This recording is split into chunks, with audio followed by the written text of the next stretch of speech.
নমস্কার বন্ধুরা, সুমনাজ ক্রিয়েশনে আপনাদের সকলকে স্বাগত। আশা করি সবাই ভালো আছেন। আজ একটা নতুন রেসিপি নিয়ে এসেছি, কলা পাতায় ইলিশের পাতুরি। ইলিশ মাছগুলো খুব একটা বড় পাওয়া যায়নি, 300 থেকে 350 গ্রামের মতো ছিল। ওগুলোকে ভালো করে ধুয়ে কেটে নিয়েছি। পাতুরির মশলা হিসাবে 2 রকমের সর্ষে নিয়েছি, হলুদ সর্ষে, কালো সর্ষে, অল্প পরিমাণ পোস্ত, 5টা কাঁচা লঙ্কা বেটে নিয়েছি।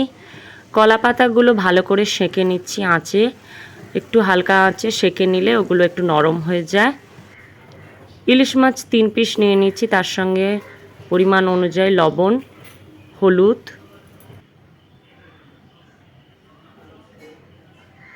সর্ষের তেল দিয়ে দিচ্ছি।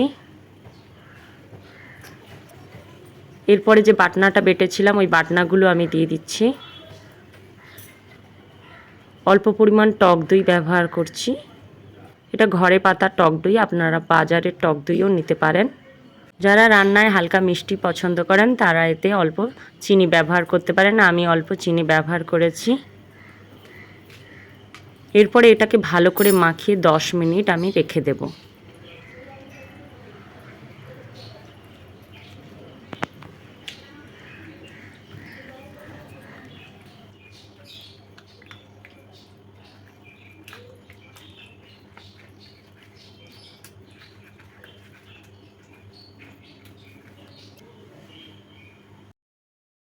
দশ মিনিট পরে আমি সেঁকে রাখা যে কলা পাতাগুলো নিয়েছিলাম সেই কলা পাতার মধ্যে মাছ, মাখিয়ে রাখা মাছ এবং তার সঙ্গে একটু মশলা, একটা কাঁচা লঙ্কা, অল্প সর্ষের তেল দিয়ে হালকা হাতে মুড়ে নেব।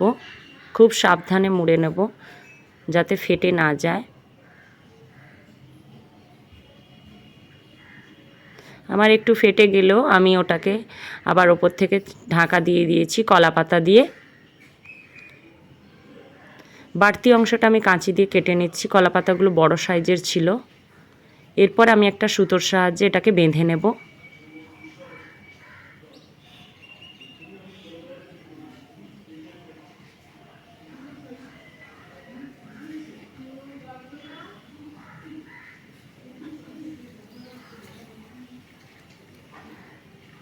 এভাবে সবগুলো আমি রেডি করে নিয়েছি।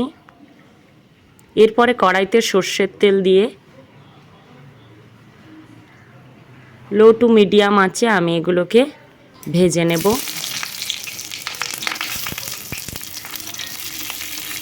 এখন আমি ঢাকা দিয়ে দেব 5 মিনিটের জন্য। 5 মিনিট পরে আমি আবার উল্টে দেব। আর একটা পিঠও আমি ঢাকা দিয়ে 5 মিনিটের জন্য রেখে দেব। আবার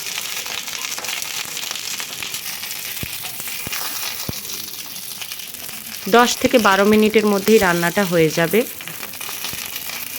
প্রায় হয়ে গেছে আমার এই ইলিশের পাতুরি কলা পাতায়। গরম ভাতের সঙ্গে পরিবেশন করবেন, ভালো লাগবে। আমি খুলে একটা দেখাচ্ছি। মাছ যত বড় সাইজের হবে টেস্ট তত ভালো হয়। দেখুন বন্ধুরা কেমন হয়েছে। এই বর্ষায় ইলিশের এইরকম পাতুরি করে অবশ্যই খাবেন।